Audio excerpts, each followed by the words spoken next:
High Commander Zixtal's mandibles twitched with poorly concealed amusement as he strode down the docking tube toward the human vessel. The ENS Nightingale hung in space like a minnow among whales, dwarfed by the Council's delegation ships that flanked it. His personal guard, towering Krexexi warriors in gleaming ceremonial armor, had to duck to avoid hitting their crested heads on the tube's ceiling. Quaint, he chittered to Verima, who scurried along beside him taking notes on her neural pad. To think they crossed interstellar space in these toys. The junior analyst's secondary eyes blinked rapidly, her primary set fixed on the approaching airlock. Something about the human ship's hull plating caught her attention. The way it seemed to shimmer slightly, as if the metal itself was uncertain about its presence. Commander Ashley Mitchell waited at the airlock, her stance parade ground perfect in the Earth Defense Force's midnight blue uniform. She was shorter than even Verima had expected, barely reaching the High Commander's thorax, yet her expression carried none of the intimidation most species showed when first meeting the imposing Krexexi. High Commander, Mitchell's voice was warm but professional. Welcome aboard the Nightingale. We're honored to receive the Council's delegation. Zixtal's translator rendered her words in the formal dialect, but he responded in common speech, a subtle insult that Mitchell seemed to either miss or ignore. Yes, yes. Shall we proceed with the inspection? I have other appointments today. Verima's sensors were going haywire. She adjusted them twice, but the readings made no sense. According to her instruments, the ship's mass fluctuated with each scan, as if parts of it were fading in and out of reality. She started to mention this to the High Commander, but he was already following Mitchell into the ship's main corridor, ducking his head even lower. As you can see, Mitchell gestured to their surroundings. We've adapted our vessel designs from our ocean-going ships. Efficiency of space is paramount. Primitive. Zixtal interrupted. Your vessels have no gravitational stabilizers, no quantum shielding arrays, not even basic plasma defense screens. How do you expect to survive first contact with hostile species? Mitchell's smile never wavered. We manage. Verima noticed something odd about that smile. It reminded her of an Earth animal she'd studied, the cat, particularly when it had spotted prey. She ran another scan, and for a brief moment, her instruments showed a power reading that rivaled the Council's flagship. Then it vanished, replaced by the same modest energy signature as before. Your engine room, Zixtal demanded. Show us. Of course, Mitchell led them through more cramped corridors. Verima noticed the human crew they passed seemed remarkably at ease, some even sharing knowing looks as the delegation passed. One engineer actually winked at her. The engine room was a disappointment to the High Commander. Where Council ships had towering matter-antimatter reactors, the Nightingale had what appeared to be a scaled-up fusion drive. Zixtal didn't bother hiding his disdain. I've seen better propulsion systems on mining drones, he declared. Verima, make note in the official report. Earth vessels pose no military concern. Recommend minimal monitoring status. Sir, Verima's forehands moved rapidly over her instruments. I'm detecting some unusual. Minimal monitoring, he repeated firmly. Commander Mitchell, your hospitality is appreciated, but unnecessary. The Council will contact Earth's government with our assessment. As they prepared to leave, Verima noticed Mitchell tap something on her wrist computer. For just a fraction of a second, the engine room seemed to ripple, like heat waves over hot sand. When she blinked, everything was normal again. Thank you for coming, Mitchell said at the airlock. We look forward to learning from the Council's more advanced species. Was that amusement in her voice? Verima couldn't be sure, but as they walked back through the docking tube, she found herself wondering why someone commanding such an inferior vessel seemed so confident. She would remember that wonder in the months to come, when human ships started disappearing. Captain Jack Reynolds drummed his fingers on the Starcross's command chair, watching the blips on his tactical display grow larger. 6 pirate vessels, heavily armed, approaching his 3-ship merchant convoy. The pirates' energy signatures were unmistakable, Crithin's infamous red wake fleet. Status of the Horizon and Dawncolor, he asked, voice steady despite the situation. Holding formation, sir, Lieutenant Park replied from the communication station. Captain Chen and Captain Rodriguez are awaiting your signal. The pirate ships were now close enough for visual contact. Their scared hulls bristled with weapon ports, blood-red markings declaring their allegiance to the most feared pirate lord in the Carina sector. Open a channel to Crithin's flagship. Reynolds straightened his collar. Let's be polite. The alien pirate lord's face filled the main screen, mandibles clicking in anticipation. Crithin's species, the Vexcar, were known for their imposing size and their taste for violence. Human vessels, he growled through the translator. Power down your engines and prepare to be boarded. Resist, and we'll space your crews before taking your cargo. Reynolds smiled. It was the same smile Commander Mitchell had given the council delegation 3 months ago. Nice weather for a disappearing act, wouldn't it say? Crithin's translator struggled with the idiom. What trickery is? Now, Reynolds said quietly. Lieutenant Park's fingers danced across her console. The Starcross's experimental SEP field, somebody else's problem, the engineers had joked, hummed to life. Dr. Hayes's brilliant invention didn't make ships invisible. It made them uninteresting, forgettable, like a background detail your brain decides isn't worth processing. Through the viewport, Reynolds watched as the pirate ship's targeting systems struggled to maintain lock. Their weapon ports tracked back and forth, sensors trying to resolve the suddenly fuzzy readings where 3 human ships should be. Where are they? Crithin's roar was almost painful through the speakers. What human devilry is this? Reynolds opened a secure channel to his convoy. Pattern Delta. Make it clean. The Horizon and Dawncolor acknowledged with brief sensor pings. All 3 ships began moving in perfect synchronization, their SEP fields bending not just light but expectations. To the pirates' sensors, the convoy seemed to blur, then split into multiple ghost images, then fade like morning mist. Crithin was ordering his gunners to fire, but at what? The space around his ships was empty.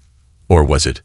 Every few seconds, their sensors would catch a glimpse of something solid, but targeting computers couldn't distinguish real ships from sensor echoes. Remarkable technology, isn't it? Reynolds broadcast on an open channel. We borrowed the concept from Earth's oceans. Ever heard of a cephalopod? Fascinating creatures. They don't just change their appearance. They change the way predators perceive them. The pirate lord's only response was a stream of untranslatable curses. His ships had arranged themselves in a defensive sphere, weapons firing randomly into empty space. Energy beams and plasma bolts passed harmlessly through sensor ghosts. Reynolds watched his tactical display as the Horizon and Dawncolor slipped through gaps in the pirates' formation. His crews had drilled this maneuver countless times. The SEP field didn't just hide ships. It let them move in ways that seemed impossible, exploiting the brain's tendency to dismiss what it couldn't explain. Log buoy deployed, Park reported. Ready for Phase 2. Send our regards to the Council, Reynolds broadcast one final time. Then the Starcross and her sister ships vanished completely, leaving behind only a small recording device to document what happened next. Hours later, when Verma reviewed the log buoy's footage, she would watch in amazement as Crithin's fleet tore itself apart in confusion. Ships fired on sensor ghosts only to hit their own allies. Coordination broke down as crew members reported contradictory sightings. In the end, 2 pirate vessels collided while chasing the same phantom reading. Crithin's report to the Council was brief and haunted. The humans, they fly their ships like shadow-walking demons. We did not just fail to catch them. They made us forget they were ever there. In her private notes, Verma wrote, First contact assessment requires immediate revision. Recommend highest-level monitoring of human vessel activities. She paused, then added, They're not primitive. They're patient. Verma's analytical mind struggled with what her 4 eyes were seeing. The derelict research station designated as Echo 7 hung in space before her shuttle, its exterior scared and dark. According to council records, it had been abandoned after a catastrophic systems failure 2 years ago. Yet her instruments were showing those same maddening fluctuations she'd first noticed aboard the Nightingale. Beautiful, isn't it? Lieutenant Emma Cooper sat in the pilot's seat, her posture relaxed as she guided their shuttle closer. The way the light plays off the hull plating, making it look worn and lifeless. You mean making it look exactly as we expect a derelict station to look? Verma replied, her primary eyes narrowing. Like your ships that look exactly as primitive as we expected them to be. Cooper's laugh was genuine. I knew there was a reason I requested you specifically for this investigation. You see patterns others miss. The shuttle approached what appeared to be a deteriorating airlock. Verma's instruments showed multiple active systems behind the supposedly dead exterior, but trying to focus on any single reading was like trying to grab smoke. Dr. Hayes called it perception filtering. When she first developed it, Cooper explained as she docked the shuttle. The technology doesn't just bend light. It bends expectations. The harder you try to focus on what's really there, the more your brain accepts what it thinks should be there. The airlock cycled, revealing not the expected debris-strewn corridor, but a pristine, fully operational research facility. Scientists in Earth Defense Force uniforms moved purposefully through the station, paying little attention to the visitors. Verma's neural pad was recording impossible power readings from what should have been dead systems. Welcome to Echo 7, Cooper said, leading the way. Our most advanced stealth technology testing facility, hiding in plain sight for the past 5 years. 5 years? Verma checked her records, but first contact was only 3 years ago, Cooper finished. We had the station operational long before we met the council. Humanity learned the hard way that it's better to have defenses in place before you need them. They passed a massive window overlooking a testing chamber. Inside, a small vessel resembling a fighter craft seemed to flicker between existence and non-existence as researchers adjusted various field parameters. The breakthrough came from an unlikely source, Cooper continued. Dr. Hayes was studying deep-sea creatures, particularly the octopus. Their ability to change not just color but texture, to mimic their surroundings so perfectly that predators' brains simply ignore them. She theorized that true stealth isn't about being invisible, it's about being forgettable. Verma watched as the test ship disappeared completely, only to reappear somewhere else entirely. You developed this technology fighting each other, didn't you? Cooper's expression grew serious. Centuries of warfare taught us that the deadliest weapon is the one your enemy doesn't know exists. When we discovered we weren't alone in the universe, we didn't know if we'd meet friends or foes. So we prepared for both. They entered a secure laboratory where a holographic display showed the known galaxy. Hundreds of dots representing human ships blinked quietly, many in locations the Council had no idea humans could reach. The Council sees what they expect to see, Cooper explained. Small primitive ships making simple trade runs. But we're everywhere, watching, protecting. Those pirate raids that mysteriously fail. Trade routes that are inexplicably safer when human ships are nearby. It's no coincidence. Verma thought back to the Nightingale's inspection, to Commander Mitchell's knowing smile. Why show me this? Why now? Cooper's answer was interrupted by an urgent communication. The holographic display shifted, showing a massive fleet of pirate vessels assembling near the Carina sector. Admiral Blackscale's personal banner was clearly visible. Because, Cooper said grimly, something's coming. Something that will require the galaxy to understand humanity's true capabilities. And when that happens, we'll need allies who understand why we did what we did. Verma looked at the gathering pirate fleet, then at the seemingly empty space around it where dozens of hidden human ships were undoubtedly watching. She understood then what her instruments had been trying to tell her all along. Humanity hadn't built a fleet of warships. They'd built something far more dangerous, a fleet that didn't exist until the moment it struck. Admiral Blackscale's armada filled the tactical display like a swarm of angry hornets. Over 300 pirate vessels, ranging from nimble raiders to heavily armed dreadnoughts, all converging on the human colony of New Eden. The largest pirate fleet ever assembled in known space, aimed at what they believed to be a poorly defended target. Fleet Commander Marcus "Ghost" Rodriguez stood on the bridge of the EDF Spectre, his flagship that technically didn't exist. Status of Operation Phantom. All ships report ready, sir, his XO, Commander Sarah Walsh answered.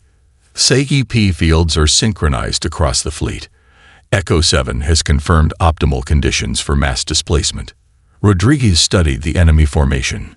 Blackscale had arranged his ships in an attack pattern the pirates had used successfully dozens of times, a three-layered sphere designed to trap and overwhelm defenders trying to protect a fixed position. They're expecting us to either run or die defending the colony, Rodriguez mused. Time to show them why they call me Ghost. Open fleet-wide comms. When he spoke again, his voice reached every human ship in the sector. They want to hunt us. Let's show them what it feels like to be the prey. Execute Operation Phantom. Phase 1. Across the battlefield, 70 human vessels shimmered and disappeared. Not the crude vanishing act that had confounded Kurthan's small fleet, but something far more sophisticated. Echo 7's researchers had outdone themselves, creating a mass synchronization system that let multiple ships coordinate their perception filters. The pirates' first warning came when their outer layer of ships began exploding. What's happening? Blackscale's voice boomed across open channels as human vessels materialized inside his formation, fired, and vanished before return shots could find them. Find them. Kill them. Rodriguez watched with grim satisfaction as the carefully choreographed dance unfolded. His ships moved like sharks through schools of fish, each appearing just long enough to strike before melting away into sensor ghosts and false readings. Sir, Walsh reported, pirates are breaking formation. Their targeting systems are compromised. The pirate fleet's precise sphere had devolved into chaos. Ships fired wildly at sensor contacts that vanished and reappeared elsewhere. Some vessels, panicking, opened fire on anything that moved, including their allies. Phase 2. Rodriguez commanded. Show them the ghosts. Dr. Hayes's latest innovation deployed across the battlefield. Not just ships disappearing, but phantom images appearing. Hundreds of false sensor contacts materialized among the pirate fleet. Each looked exactly like a human vessel about to fire. Blackscale's forces split into smaller groups, trying to protect themselves from attacks that weren't coming. The real human ships, still moving unseen through the chaos, picked their targets with surgical precision. Admiral Blackscale, Rodriguez broadcast on all frequencies, you believed our ships were insignificant, that we were prey. Look around you. Look at what prey can do to hunters who underestimate them. The pirate admiral's response was lost in static as his flagship's communications array exploded. The Spectre decloaked directly in front of the massive vessel, its SEP field dropping just long enough for Blackscale to see the ship that would end his reign. We're not primitive, Rodriguez continued, his weapons targeting the flagship's critical systems. We're not weak. We're the shadows your sensors can't track. The ships your guns can't target. We're the ghost fleet that's been haunting your nightmares. The Spectre fired once. Blackscale's flagship, pride of the pirate armada, split in two. What followed wasn't really a battle. It was a hunt. Human ships appeared and disappeared at will, herding the remaining pirates into killing zones where real and phantom vessels became indistinguishable. Some pirates surrendered. Others fled. Many simply died, their ships torn apart by enemies they couldn't find. Verima, watching from Echo 7, finally understood the full scope of humanity's deception. They hadn't just developed stealth technology. They'd turned space warfare into a ghost story. A reminder that sometimes the most dangerous predator is the one you never see coming. When the battle ended, only scattered debris marked where the largest pirate fleet in history had met humanity's ghost fleet. Rodriguez's final transmission to the retreating pirates was succinct. "Tell the others what you saw here today. Or better yet, tell them you saw nothing at all." Dr. Rebecca Hayes stood before the Galactic Council's Science Committee, her holographic presentation showing the depths of Earth's oceans. The assembled aliens watched with a mixture of fascination and unease as footage played of an octopus transforming itself to match its surroundings perfectly. "Nature," she began, "was humanity's first and greatest teacher. While your civilizations reached for the stars, we were forced to understand our oceans. In their depths, we found the key to our survival among the stars." The presentation shifted to show early prototype vessels, their hulls covered in metamaterial panels that rippled like cephalopod skin.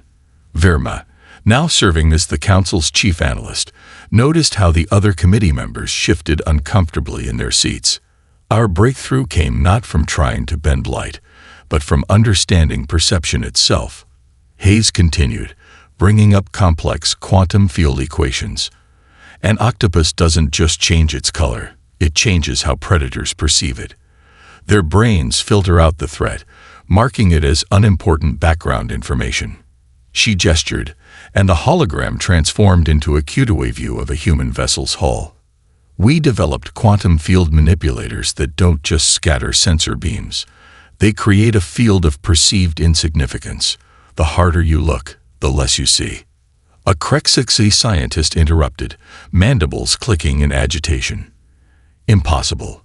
The energy requirements alone are minimal," Hayes countered. "Because we're not fighting physics. We're working with psychology. Every species' brain, organic or artificial, has evolved to filter out unnecessary information. We simply encourage that process." The presentation showed footage from the recent battle with Blackscale's fleet, ships appearing and disappearing. Phantom images that looked real enough to draw fire, entire squadrons moving unseen through the chaos.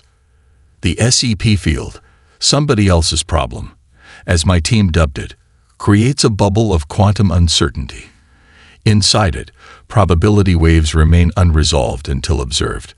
But the field also generates a subtle psychological effect, making observers question whether they want to resolve those probabilities at all. Verma watched her fellow committee members' reactions. Some showed fear, others admiration, but all now understood why humanity had seemed so confident despite their apparently primitive ships. "But the real breakthrough," Hayes continued, her expression growing serious, "came from understanding our own history. Humanity spent centuries fighting itself, developing ever more sophisticated ways to hide our weapons from each other. When we looked to the stars, we didn't ask, how do we build bigger ships? We asked, how do we make sure we're never truly helpless again?"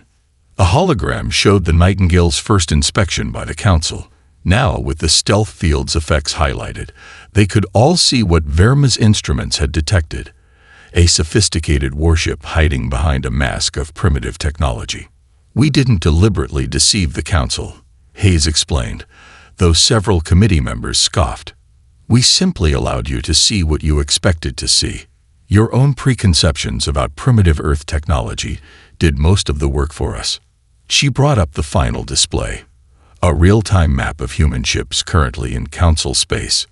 The number of active vessels was staggering, each one previously dismissed as insignificant, now revealed as a sophisticated stealth platform. "This technology isn't just about warfare," Hayes concluded. "It's about survival. Protection. Every trade route you thought was mysteriously safer with human ships nearby.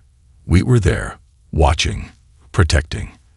Every pirate raid that inexplicably failed. We were there too." Verma raised her primary eyes. "And now? Why reveal this now?" Hayes's expression softened. "Because the galaxy is changing. Threats are emerging that require trust between species. We can't be the ghost fleet forever. Sometimes, the best protection isn't invisibility. It's letting potential allies know you're there to help." As the committee erupted into discussion, Verma studied Hayes carefully. She saw in the human scientist what she'd seen in Commander Mitchell, Captain Reynolds, and Fleet Commander Rodriguez. Not arrogance, but quiet confidence. Humanity hadn't built their fleet to conquer. They'd built it to protect, from shadows that even Verima was only beginning to understand. The council chambers had never been so chaotic. Representatives from 23 spacefaring civilizations shouted over each other, their universal translators struggling to keep up with the cascade of accusations, demands, and threats. "The humans have violated the Technology Disclosure Treaty," thundered the Krexexi ambassador, his ceremonial armor gleaming under the chamber's lights. "Their ships are far more advanced than declared." Technically, Lieutenant Emma Cooper said from her position at the human delegations table, "Our ships are exactly as powerful as we claimed. We just didn't mention what else they could do." She shared a knowing look with Verima, who sat among the analytical cores, all four hands busy taking notes. The Vexcar representative, his species still smarting from Crithan's humiliation, rose to his full height. "They turned our own perceptions against us, used our minds as weapons. This is tantamount to psychological warfare." An interesting accusation. Commander Ashley Mitchell's voice cut through the chaos as she entered the chamber. "From a species that uses fear pheromones in their diplomatic courts." She walked to the center of the floor, her midnight blue uniform immaculate. The same uniform that had once seemed so primitive to the council now carried an air of hidden danger. The chamber fell silent. Everyone remembered Mitchell's first appearance before the council, how they'd dismissed her ship as insignificant. Now they understood. That had been exactly what she wanted them to think. "The Galactic Council faces a choice," Mitchell continued. "You can condemn humanity for protecting itself in a dangerous galaxy, or you can work with us to make that galaxy safer." She gestured, and the chamber's holographic display activated, showing the known spiral arms of the Milky Way. In the 3 years since first contact, human ships have prevented 847 pirate raids, saved 1,233 vessels in distress, and quietly eliminated 16 separate criminal organizations that threatened galactic trade. Red dots appeared across the display, marking each incident. "We did this not for glory or power, but because we believe that true strength lies in protecting others." "And who protects us from you?" the Krexexi ambassador demanded. "How do we know where your ships really are? What they're really doing?" Mitchell smiled, that same confident smile she'd worn during the Nightingale's inspection. "Computer, display current human ship positions. Authorization Mitchell Alpha 7. The hologram exploded with new markers. Hundreds of human vessels, previously hidden from council sensors, appeared throughout known space. Each one positioned near vulnerable trade routes, struggling colonies, or potential trouble spots. "By the void," someone whispered. "They're everywhere." "We're where we need to be," Mitchell corrected. "Doing what we've always done, protecting those who need protection. Yes, we hid our capabilities. Yes, we let you underestimate us. Because sometimes the best guardian is the one nobody expects." Verima stood, her analysis complete. The human fleet's positions correlate with a 73% reduction in criminal activity in their patrol sectors. Their presence, though hidden, has saved an estimated 12 million lives and prevented economic losses of over 30 billion credits. The chamber erupted again, but differently now.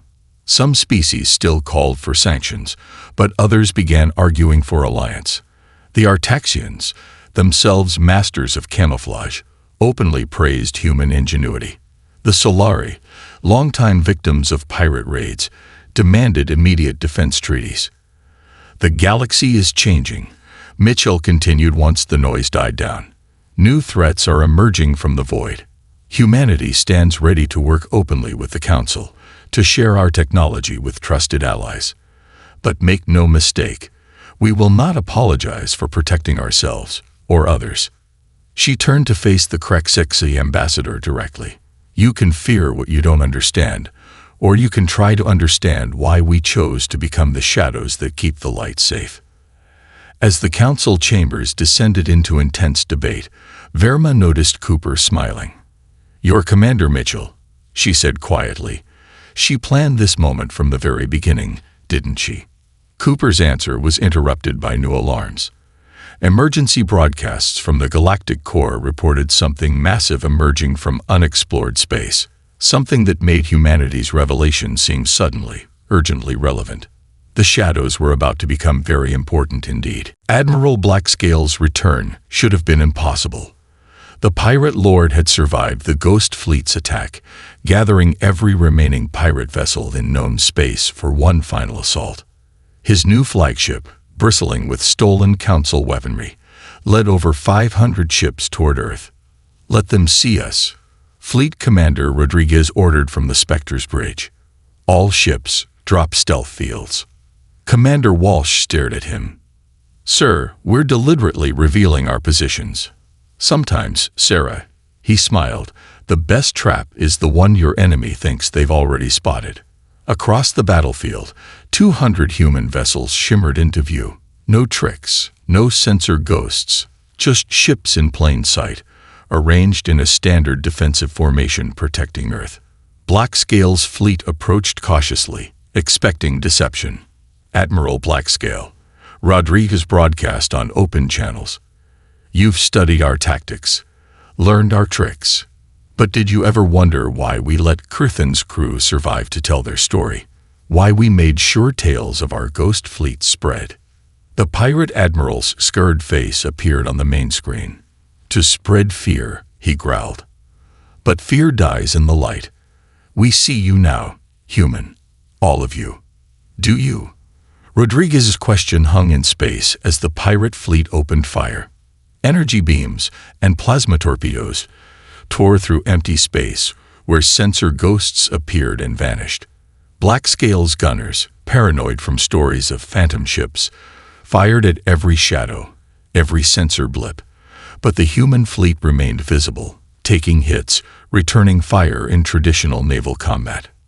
"Status report," Rodriguez commanded calmly as the Spectre's shields absorbed another barrage. "Enemy fleet is dividing their fire between our actual ships and suspected stealth vessels," Walsh reported. "They're using 30% more ammunition than necessary, shields at 60% trying to cover all angles." Just as Dr. Hayes predicted, Rodriguez watched the tactical display. Humanity's greatest weapon was never our stealth technology. It was convincing everyone that's all we had. The battle continued, pirates growing increasingly frustrated as they failed to find the ghost ships they were certain lurked in the shadows. Their formation grew ragged as vessels tried to protect themselves from attacks that never came. "Now," Rodriguez ordered, "show them what we really built while they weren't looking." The human fleet's primitive hulls split open like blooming flowers. Hidden weapon ports activated, revealing technology that had nothing to do with stealth. Quantum phase cannons, temporal disruptors, gravitational lenses, weapons developed in secret while the galaxy focused on finding phantom ships. "You were so busy looking for what wasn't there," Rodriguez broadcast to Blackscale. "You never saw what was right in front of you." The Spectre's hull reconfigured, panels shifting to reveal its true form. Not just a stealth vessel, but a technological marvel that had hidden in plain sight. Its first shot, a concentrated beam of quantum-entangled particles, cut through Blackscale's flagship like paper. The ghost fleet was real. Rodriguez continued as his ships unleashed their full power. But it was also a cover. While everyone searched for shadows, we built something far more dangerous. A fleet no one thought to fear because they were too busy fearing what they couldn't see. The battle became a rout. Pirate ships, their shields calibrated against expected stealth attacks, stood no chance against weapons they'd never known existed. Some tried to surrender. Others fled. Many simply died, their vessels torn apart by technology that defied their understanding. Verma, watching from the Council observation vessel, finally understood humanity's greatest deception. "They showed us the ghost fleet," she whispered, "because it was less frightening than what they really built." The last transmission from Blackscale's burning flagship was cut short as quantum fire consumed it. Rodriguez ordered rescue operations for surviving crew, then sent a final message to the retreating pirates. Tell the galaxy what you saw here today. Tell them about Earth's ghost fleet, our phantom ships, our stealth technology. Tell them anything you want, except the truth. Because sometimes, the best place to hide is right in front of everyone's eyes. As debris settled around Earth, humanity's real fleet stood revealed, and the galaxy would never underestimate them again. The observation deck of Echo 7 offered a perfect view of the changing galaxy. Verma stood beside Lieutenant Cooper, watching as ships from a dozen species practiced formation flying with their new human allies. The Council's newest defense initiative was taking shape, quite literally, before their eyes.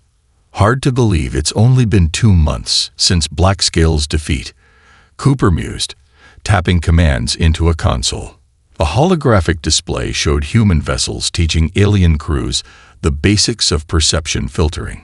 5 years ago, we were terrified of what we find in space. Now we're running stealth technology workshops. Some species are still terrified. Verma noted, her primary eyes tracking a Krek-6E battlecruiser attempting its first stealth maneuver. The massive ship flickered uncertainly, like a child learning to swim. Though perhaps not for the reasons they once were. The station's alert system chimed softly. A merchant vessel in the Carina sector had detected something massive emerging from uncharted space, the same region that had triggered the alarms during the council meeting. This time, however, the response was different. Watch this, Cooper smiled, expanding the tactical display. 3 primitive human trading ships near the disturbance suddenly revealed their true nature, quantum weapons deploying as they moved to investigate. Behind them, the supposedly empty space, filled with ships from 6 different species, all equipped with modified SEP fields. The unknown contact quickly retreated back into the void. The galaxy's first multi-species ghost fleet, Verma observed. Though I suspect that's not what the Council will call it officially. The Silent Guardian Initiative, Cooper confirmed. Commander Mitchell's idea. She said if we're going to teach others to hide in plain sight, we might as well give it a properly dramatic name. They watched as more ships arrived for training. The Artaxians had taken to stealth technology naturally, their crystalline vessels now incorporating both their native camouflage and human perception filters. Even the proud Krek-6I had admitted, grudgingly, that there was wisdom in appearing weak when necessary. Tell me something, Verma said, her secondary eyes focusing on Cooper. That entity from the Galactic core, you knew it was coming, didn't you? That's why you revealed everything when you did. Cooper's expression grew serious. We detected its probe ships 3 years ago, right before first contact. They were testing defenses, studying reactions. We knew whatever sent them would eventually come in force. She paused, watching as a human instructor guided an alien crew through their first successful stealth run. We needed the galaxy ready when it did. So the Ghost Fleet, the Phantom ships, even letting Blackscale survive his first defeat, it was all preparation for something bigger. Humanity's greatest strength isn't our technology, Cooper said softly. It's our ability to turn rivals into allies. We didn't just want to teach the galaxy how to hide. We wanted to teach it how to protect itself.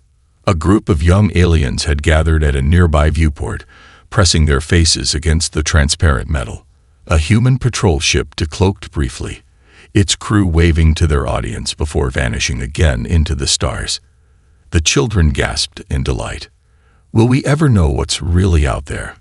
One of them asked their parent, how many ships are watching us right now? The parent, a veteran of Blackscale's final battle, smiled knowingly.